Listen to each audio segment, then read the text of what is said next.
Hi everybody, I'm Daniel Walters. I'm here with Gonzo, a 6-month-old green-winged macaw. And I've had a lot of people ask me, what is the first thing I should do with my bird when I get it? And it doesn't matter if it's a baby bird, 6-month-old like this one, or if it's a bird you just got and it's an older bird that just hasn't been worked with.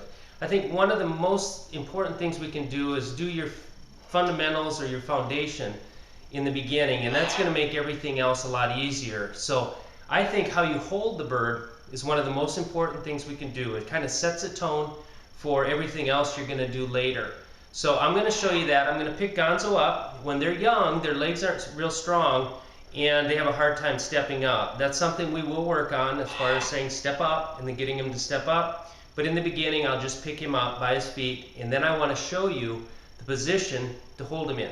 I'm not real big on shoulders and top of cages and you know, stuff like that, because I feel like that enables the birds to come away from pressure on their own. These guys are prey animals, and my training is a little different than what you've seen before. I'm not real big on taking food away from them and using it as treats and them overcoming some things because they're hungry. I think we can work with their brain, which God and nature gave them, and use a release of pressure, which is how we can train prey animals. So I'm going to pick him up. Are you sleeping, buddy? Are you sleeping? Here we go. I'm going to pick him up, and what I want to do is show you that I want him to be sitting with my thumb over his foot. If it's a small bird, you might have both feet here and cover one foot. With a larger bird like him, I like it like this so that he can spread his legs apart.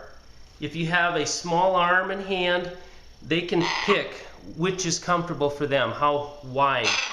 And in the beginning, they might be very uncomfortable with your thumb over the foot. So that's what we want to work on. I want him to just always want to have that thumb on his foot. And to do that, we've worked with him quite a bit, so he's going to be pretty good. But we want to hold him in close.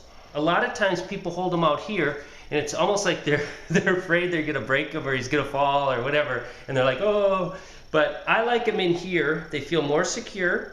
We don't want them up so high that they grab at your face to try to climb up, because automatically they're going to want to get to your shoulder or grab to your face or collar or whatever. So I hold them here and pet them. And like I said, these guys are prey animals, and release of pressure, I believe, is what really trains them. And so what I want to do is, as soon as he's relaxed and calm, which I think he is, then I'll put him back. I'll go, here you go, good. I say good, which is a bridge.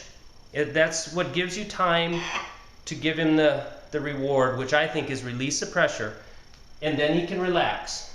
And the more you do this over and over, the better they get. And eventually, when you pick them up, they just relax and they step right there and they want to be right there. That way, if you're outside, you're walking around, something runs up and scares them, you're going to have some control. So let me do it again. I'm going to pick him up.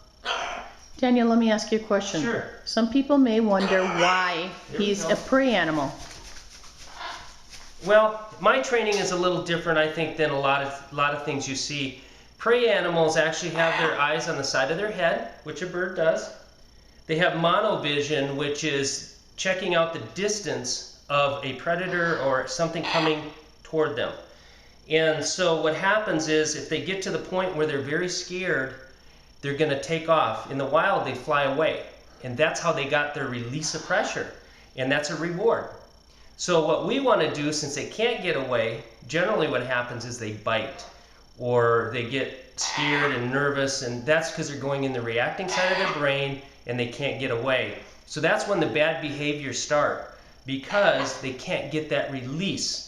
So in holding the bird like this, petting it, and when the bird is calm and you go good and you put it back, I just released the pressure, rewarded the bird. Now if the bird is antsy, moving around, fidgety, and not sitting still, if we got uncomfortable and put him back, then we would reward him for being antsy, fidgety, biting, and all that. And we do not want to do that, because then pretty soon you're going to have to try to fix that, because you've just rewarded him for being that way.